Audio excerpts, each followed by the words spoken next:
The Public Speaking Project, Chapter 7, Supporting Your Ideas. Chapter 7.1 Introduction. In 2010, celebrity chef Jamie Oliver won the Technology Entertainment Design TED Prize for his One Wish to Change the World.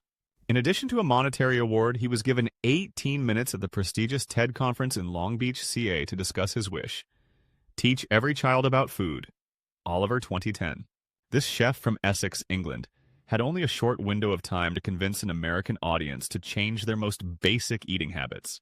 To get them to listen, he had to catch their attention and demonstrate his credibility. He managed to do both using compelling research.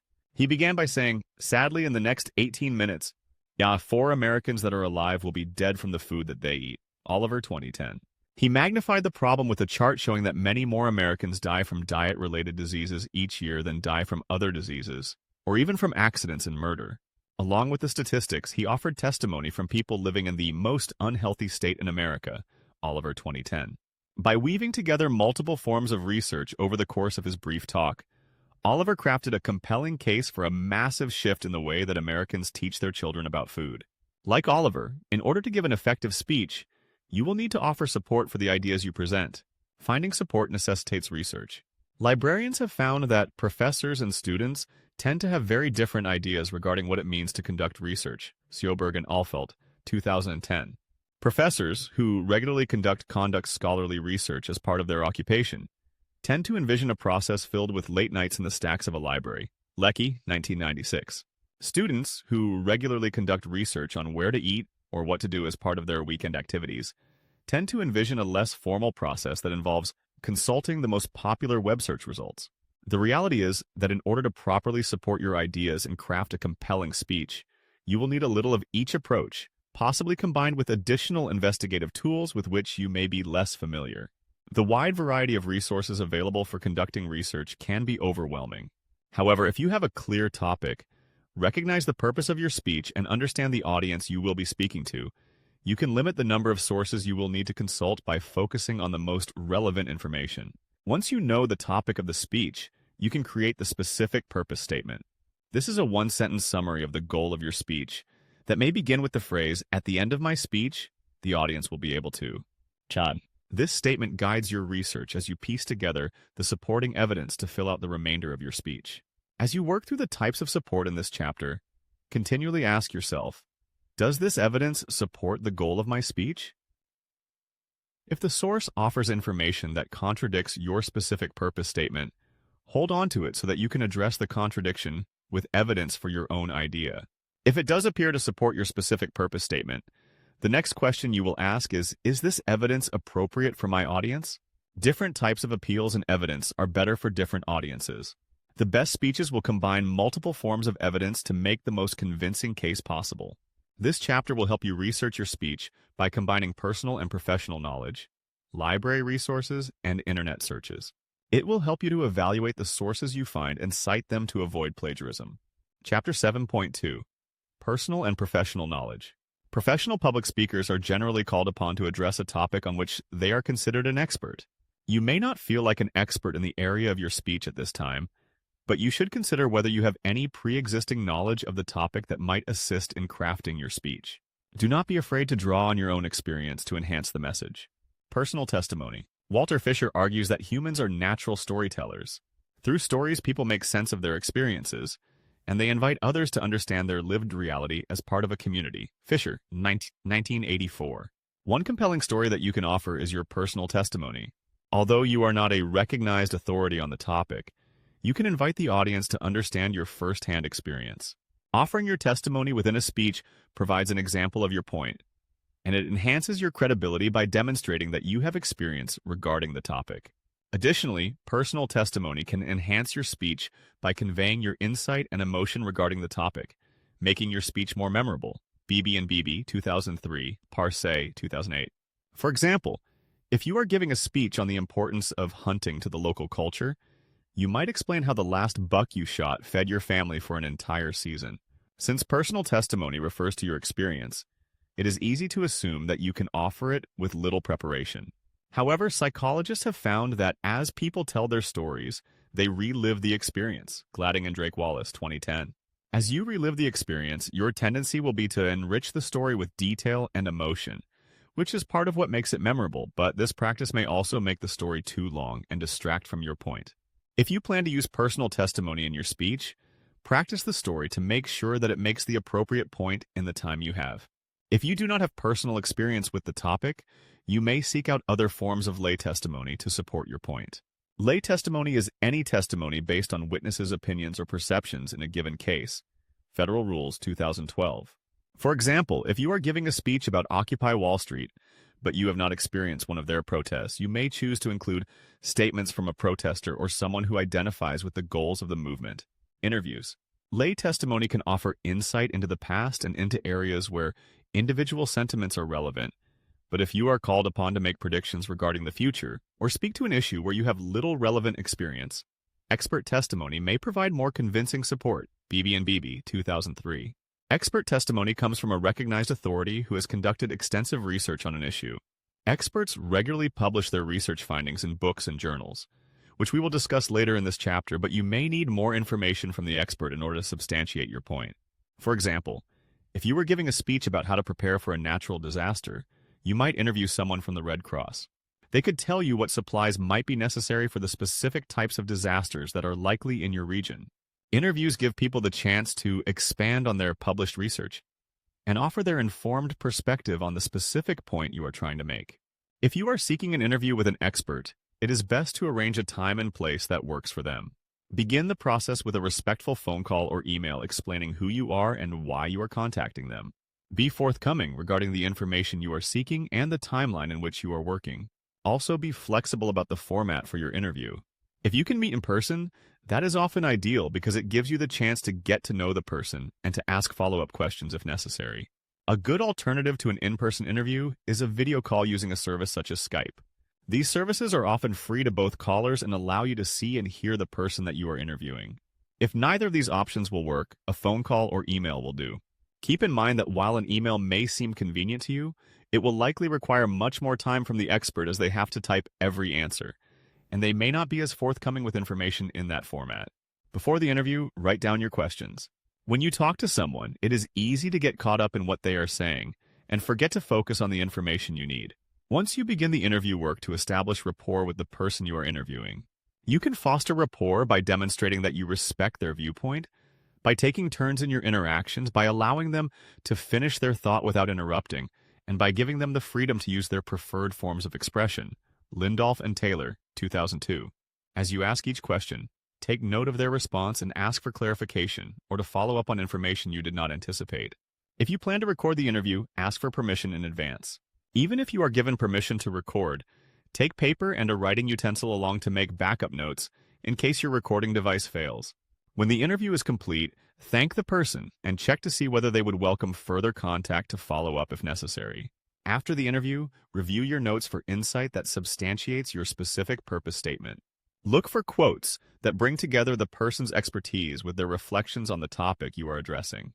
It is likely that you will gain more knowledge from the interview than you can possibly include in a short speech. Work to synthesize the main points from the interview into a coherent statement supporting your topic. Remember to be careful about properly quoting exact phrases that the person used. Even if you paraphrase, properly cite the interview and credit the expert for all of the ideas they shared with you. Chapter 7.3 Library Sources. The most well-established way of finding research to support your ideas is to use the library.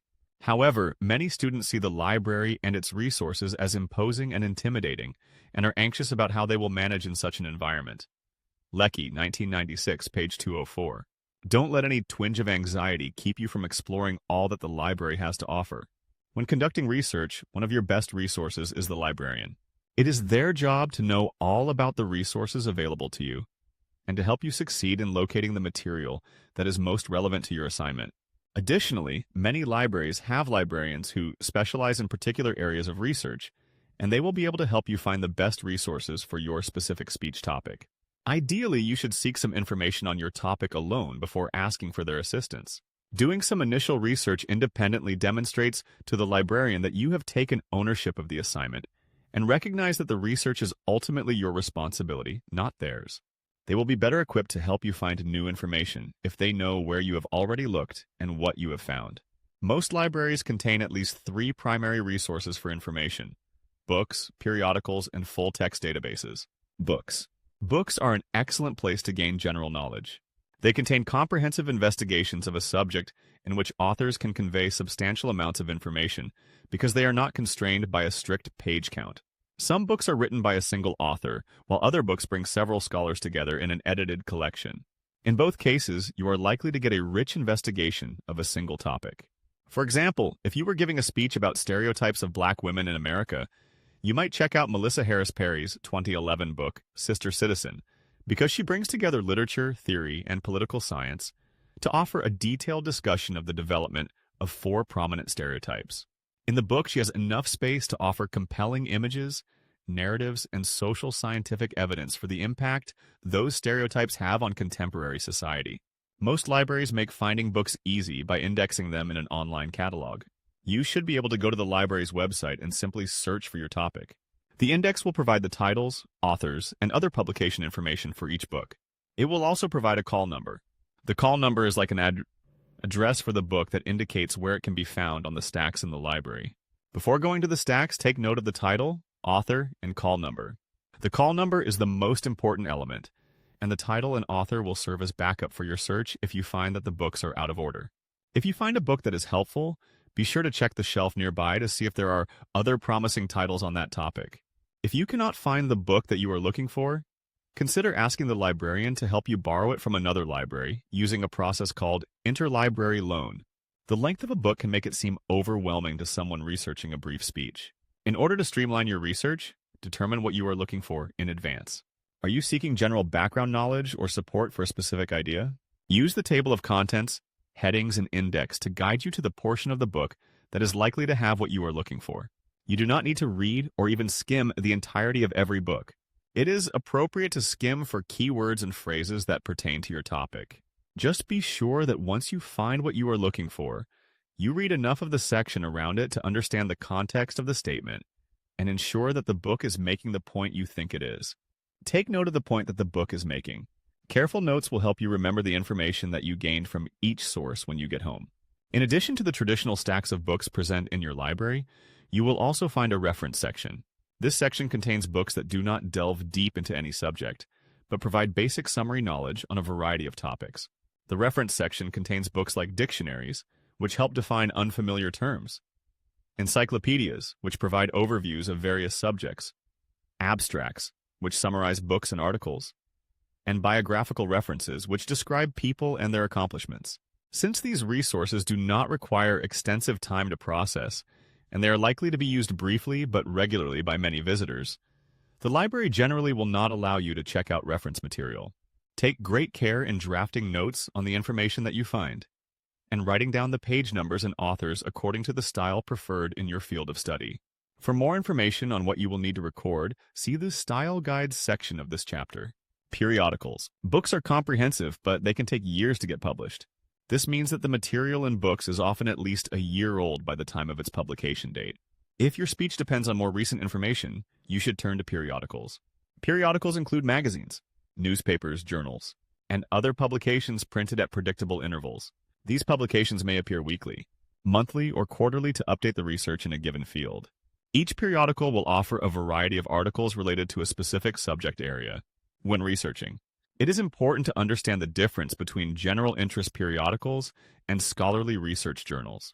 General interest periodicals include magazines and newspapers, which provide a wide array of knowledge and keep readers up to date on the news within a larger cultural context. These publications are targeted toward the general public, and they often use pictures and advertising to attract attention. Examples of respected general interest publications include The Atlantic, Women's Health, The New York Times, and National Geographic, American Society of Magazine Editors, 2011. These publications are intended for profit. The information in them is edited to make sure it will appeal to the audience, is well written, and consistent with the commercial goals of the publication. General interest periodicals are good for context and current events information. If you are giving a speech about the importance of military intervention in Syria, you could use a general interest periodical like the New York Times to discover the most recent information on the conflict. If you are looking for more rigorous research, such as an international relations expert detailing what forms of aid are best for nations experiencing uprisings, you will need a scholarly research journal. A scholarly research journal is not for profit. It is designed to publicize the best research in a particular area. These publications are targeted toward scholars who specialize in a given subject or type of research. Examples of respected scholarly journals include Journal of the American Medical Association, Harvard Alumni Review, and Quarterly Journal of Speech. These journals engage in a process of peer review in which scholars send their articles to the editor, and the editor has other experts in the field examine the article to determine the quality of its research, writing, and fit with the scholarly goal of the publication. Full-text databases. Rather than searching for a print copy of the latest periodical, many people now find articles on the computer using specialized electronic databases that contain the full text of periodicals. Most school libraries subscribe to a variety of databases which compile articles from journals within a particular specialization, industry, or field. Libraries tend to organize links to these databases on their website in two ways. 1, by the area of specialization, or 2, by the name of the database. You can use the list of specializations to identify databases that will pertain to your topic. For example, if you are interested in research on The Simpsons, you might go to your library's subject list, click on Communication, and choose a database such as Communication and Mass Media Complete. Some topics will be found in databases with less obvious titles. For example, the abstractly named LexisNexis database provides access to newspaper articles, legal research, and government documents. If your initial search of databases in the list of specializations is not fruitful, ask your professor or librarian for recommendations concerning the most appropriate database for your topic. Full-text databases allow you access to the citations, abstracts, and articles in the journals that they index.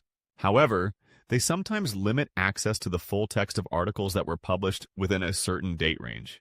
If you find a title that looks promising but is not available in the database you are searching, try the search in another database. Databases give you the opportunity to search for articles matching your desired time period. Author, publication, or keywords. Some databases, such as EBSCO, allow you to specify whether you are looking for general interest or scholarly publications. Chapter 7 for Internet Resources. Search engines. A search engine can be your most important resource when attempting to locate information on the internet. Search engines allow you to type in the topic you are interested in and narrow the possible results. Some of the most popular search engines include Google, Bing, Yahoo, and Ask eBizMBA 2012. These sites provide a box for you to type a topic, phrase, or question, and they use software to scan their index of existing internet content to find the sites most relevant to your search. Each search engine uses different algorithms and techniques to locate and rank information, which may mean that the same search will yield different results depending on the search engine. Based on the algorithms it is using, the search engine will sort the results with those it determines to be most relevant appearing first. Since each site is different, you should use the one that seems most intuitive to you. However, since their ranking systems will also be different, you cannot assume that the first few sites listed in your chosen search engine are the most relevant.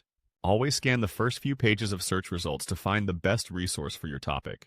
Skimming the content of the pages returned in your search will also give you an idea of whether you have chosen the most appropriate search terms. If your search has returned results that are not relevant to your speech, you may need to adjust your search terms and try a new search. Pay close attention to the first few sites listed in search results. Some databases allow sponsored links to appear before the rest of the results. If you are giving a speech about the dangers of rental cars, and you search rental car in Google, links to companies like Hotwire, Orbitz, or National Rental Car are likely to appear first in your results. These sites may or may not be relevant to your search, but they have also paid for the top spot on the list, and therefore may not be the most relevant. When search engines display sponsored sites first, they typically distinguish these from the others by outlining or highlighting them in a different color. For example, while Google lists advertisements related to your search on the right-hand side of the screen, they sometimes also put a limited number of sponsored links at the top of your search results list. The only distinction between these sponsored links and the rest of the list is a subtly shaded box with a small label in the upper right indicating they are ads, defining search terms. In the early stages of research, it may be helpful to simply search by topic. For example, if you are interested in giving a speech about revolutions in the Middle East, you might type that topic into the database and scan the sites that come up. As you are scanning, watch for other useful terms that arise in relation to the topic and jot them down for possible use in later searches. Since people may write about the topic in different terms than you tend to think about it, paying close attention to their language will help you refine your search. Another way to approach this is to consider synonyms for your search terms before you even begin. Once you have a concrete topic and have begun to outline the arguments you want to make, you are likely to need more specific terms to find what you are looking for. In order to help with the search, you may use Boolean operators, words and symbols that illustrate the relationship between your search terms, and help the search engine expand or limit your results. See Table 7.2 on the next page for examples. Although search engines regularly adjust their Boolean rules to avoid people rigging the site to show their own pages first, a few basic terms tend to be used by most search engines. BBC 2012. When you have a well-defined area of research, it is best to start as specific as possible and then broaden your search as needed. If there is something on exactly what you want to say, you don't want to miss it wading through a sea of articles on your general topic area.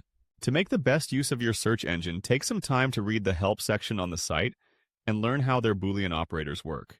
The help section will offer additional tips to assist you in navigating the nuances of that site and executing the best possible search. Google. You may be at least somewhat familiar with Google, the name that has become synonymous with internet search and called the most used and most popular search engine. Tajani 2011.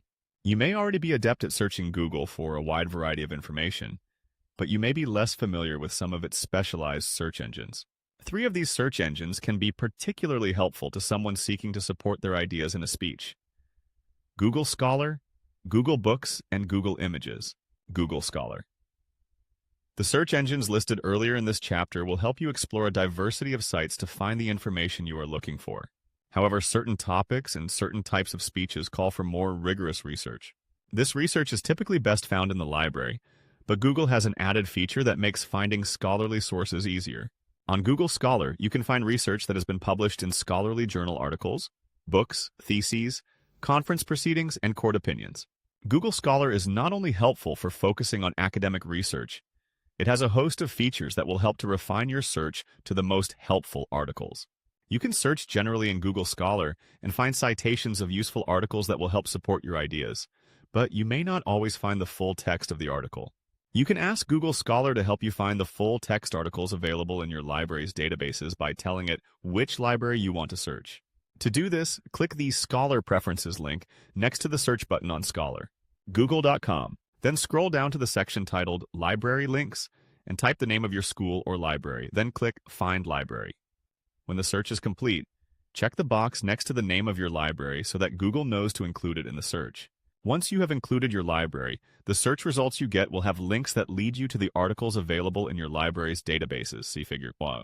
Clicking the links will lead you to your library databases and prompt you to log into the system as you would if you were searching on the library site itself. Even when you are linked to your library's databases, there may be articles in your search results that you do not have electronic access to.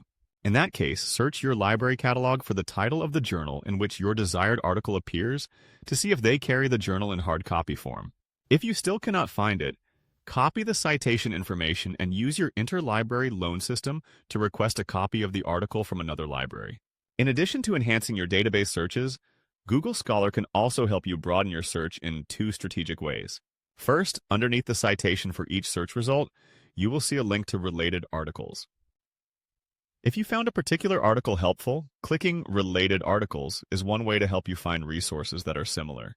Second, as you know, researchers often look through the bibliography of a helpful source to find the articles that author used. However, when you are dealing with an older article, searching backwards in the bibliography may lead you to more outdated research. To search for more recent research, look again under the search result for the link called Cited By. Clicking the Cited By link will give you all of the articles that have been published since and have referred to the article that you found. For example, if you are giving a speech on male body image, you might find Paul Razine and April Fallon's 1988 article in the Journal of Abnormal Psychology comparing opposite-sex perceptions of weight helpful. However, it would be good to have more recent research.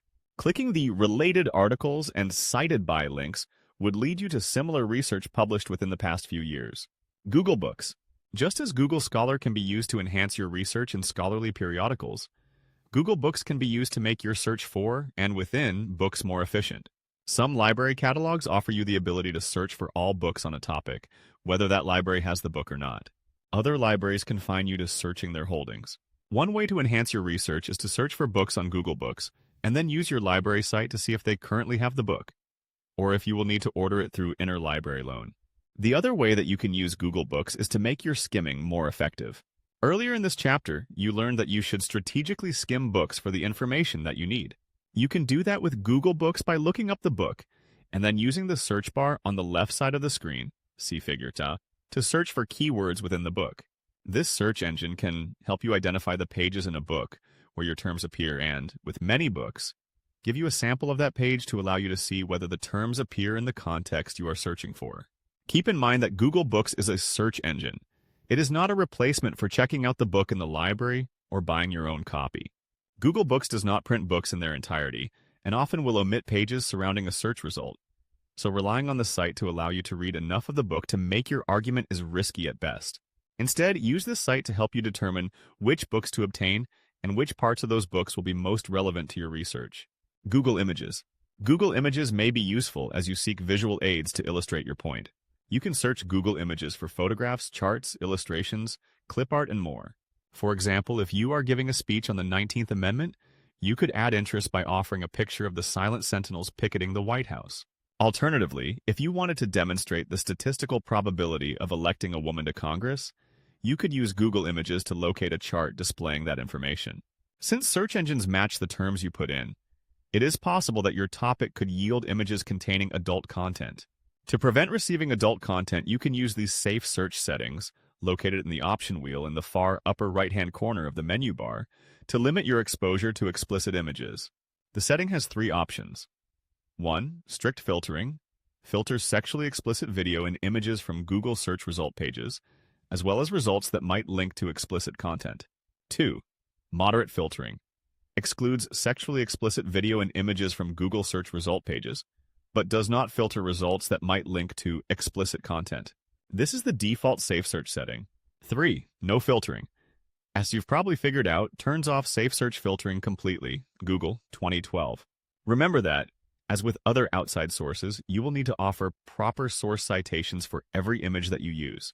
Additionally, if you plan to post your speech to the internet or publish it more widely than your class, consider using only images that appear in the public domain so that you do not risk infringing on an artist's copyright privileges. Websites. When you use a more general search engine, such as Google or Bing, you are looking for websites. Websites may be maintained by individuals, organizations, companies, or governments. These sites generally consist of a homepage that gives an overview of the site and its purpose. From the homepage, there are links to various types of information on the original site and elsewhere on the internet. These sets of links arrange information in an unconstrained web-like way, Berners-Lee 2000, page 3, which opens up the possibility of making new connections between ideas and research. It also opens up the possibility of getting lost among all of the available sources. To keep your research on track, be sure to continue asking yourself if the sources you have found support your specific purpose statement. Most websites are created to promote the interests of their owner, so it is very important that you check to see whose website you are looking at. Generally, the author or owner of the site is named near the top of the homepage, or in the copyright notice at the bottom. Knowing who the site belongs to will help you determine the quality of the information it offers.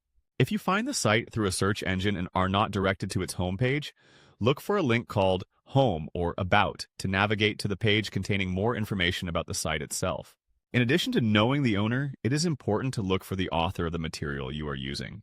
For example, an article on a reputable news site like CNN may come from a respected journalist, or it may be the opinion of a blogger whose post is not necessarily vetted by the company itself.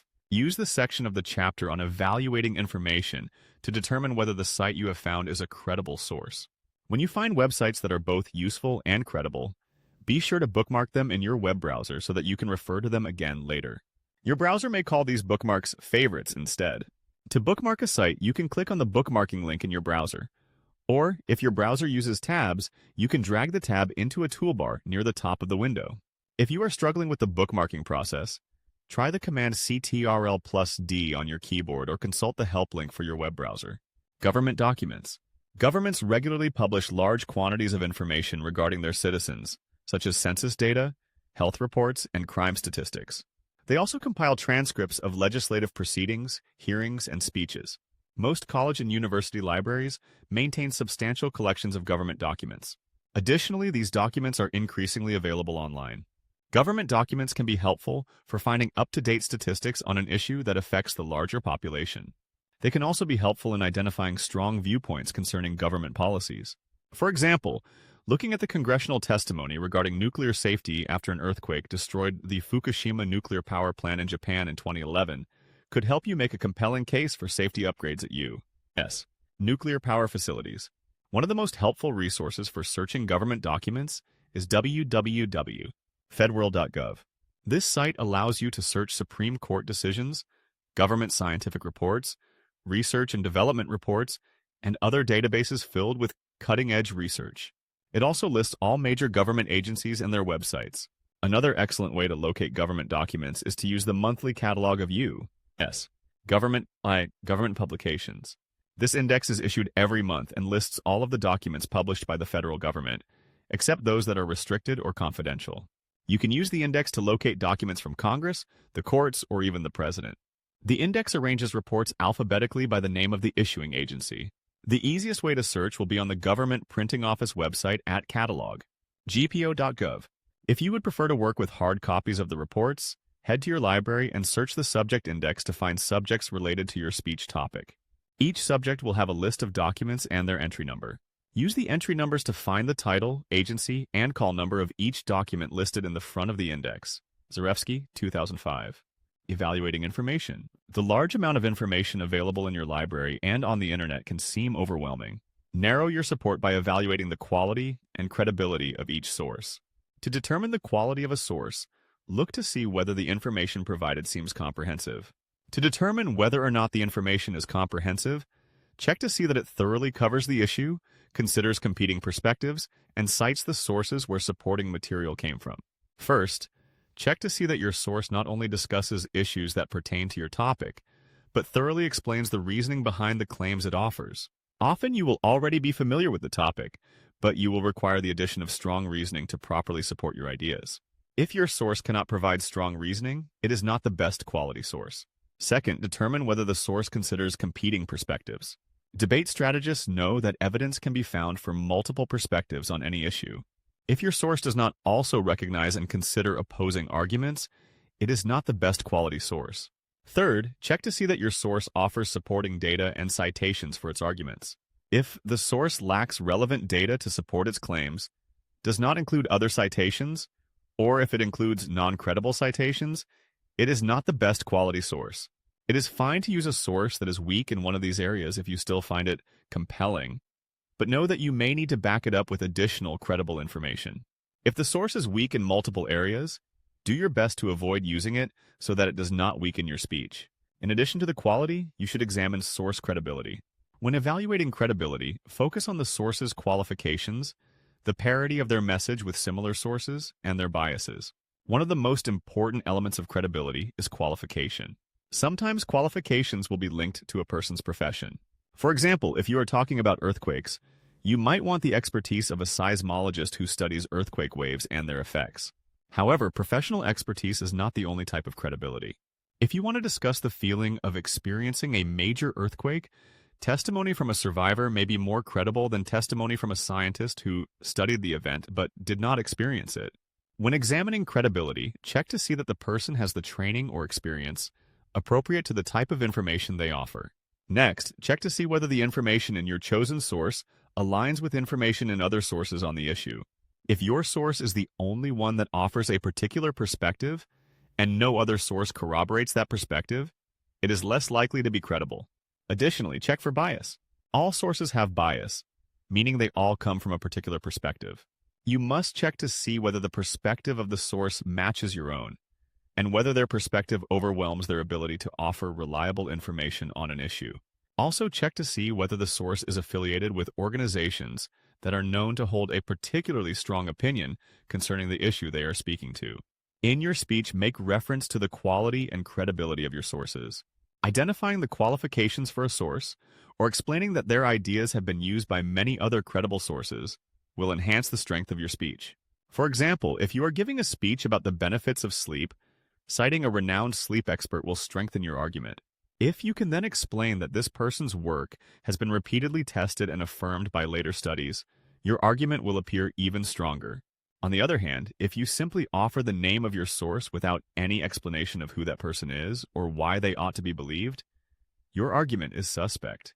To offer this kind of information without disrupting the flow of your speech, you might say something like, Mary Karskadon, director of the Chronobiology Sleep Research Laboratory at Bradley Hospital in Rhode Island, and professor at the Brown University School of Medicine, explains that there are several advantages to increased amounts of sleep.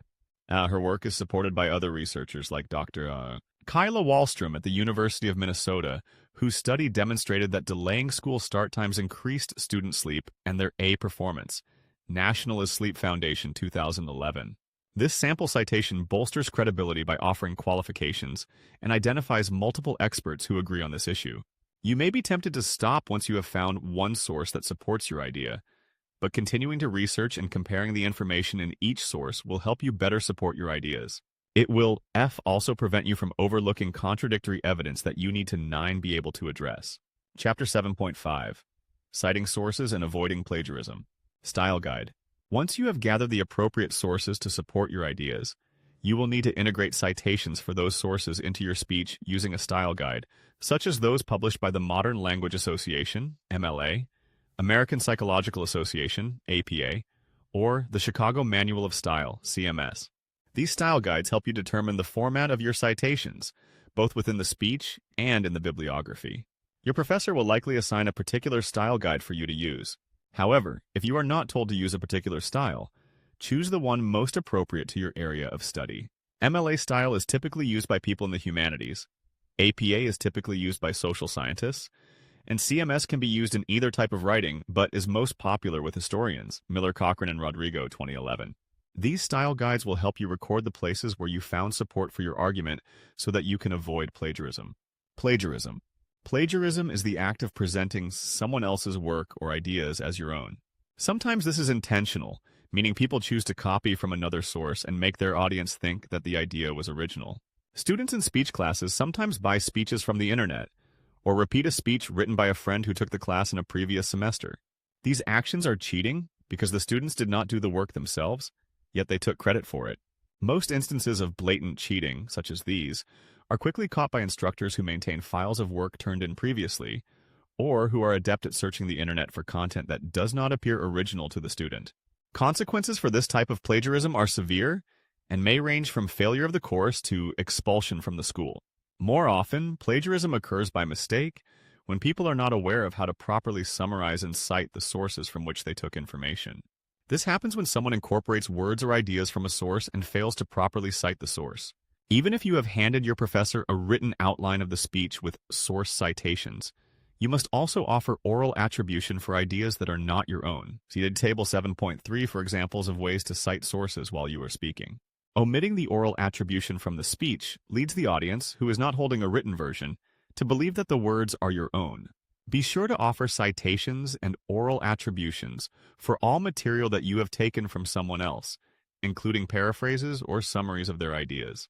When in doubt, remember to always provide oral citations for direct quotations, paraphrase material, or especially striking language, letting listeners know who said the words, where, and when. Osborne and Osborne, 2007, page 23. Whether plagiarism is intentional or not, it is unethical, and someone committing plagiarism will often be sanctioned based on their institution's code of conduct.